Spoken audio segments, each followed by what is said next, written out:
കൊടുവള്ളിയിലെ ആഭരണ നിർമ്മാണ കടക്കാരനെ ആക്രമിച്ച് സ്വർണം കവർന്ന സംഭവത്തിൽ മുഖ്യ സൂത്രധാരനെ കണ്ടെത്തിയതായി പോലീസ്. കവർച്ച ചെയ്യപ്പെട്ട ആളുടെ സുഹൃത്ത് രമേശാണ് മുഖ്യമായും കവർച്ചയ്ക്ക് ആസൂത്രണം നടത്തിയതെന്ന് റൂറൽ SP നിതിൻ രാജ് പറഞ്ഞു. ആക്രമിക്കപ്പെട്ട ആളുടെ സ്ഥാപനത്തിന് അടുത്ത് കട നടത്തുന്നയാളാണ് രമേശ്. വിവരങ്ങളുമായി ജോഷിലയുണ്ട്. ജോഷില, സിനിമാ കഥയെ പോലും വെല്ലുന്ന തരത്തിലുള്ള കവർച്ച. ഇപ്പോൾ മുഖ്യ സൂത്രധാരൻ കൂടി പിടിയിലായിരിക്കുന്നു. വിവരങ്ങൾ.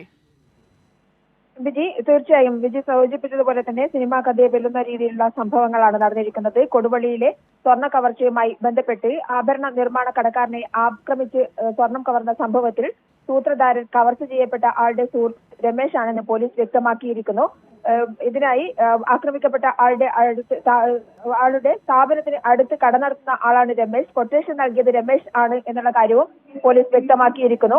കൊടുവള്ളി സ്വദേശി ബൈജുവിനെ ആയിരുന്നു കൊട്ടേഷൻ സംഘം ആക്രമിച്ചത്. രമേശും ആഭരണ നിർമ്മാണ കട നടത്തുന്ന ആളാണ്.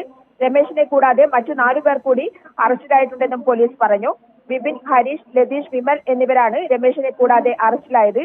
1.3 കിലോഗ്രാം സ്വർണം ഇവരിൽ നിന്ന് പിടിച്ചെടുത്തിട്ടുണ്ട്. രമേശ് കൊട്ടേഷൻ കൊടുത്ത തുകയായ 12 ലക്ഷം രൂപയും ഇവരിൽ നിന്ന് പിടികൂടിയിട്ടുണ്ട്.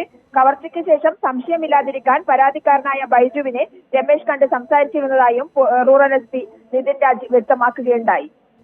ശരി, ജോഷിലിയാണ് വിവരങ്ങൾ പങ്കുവച്ചത്.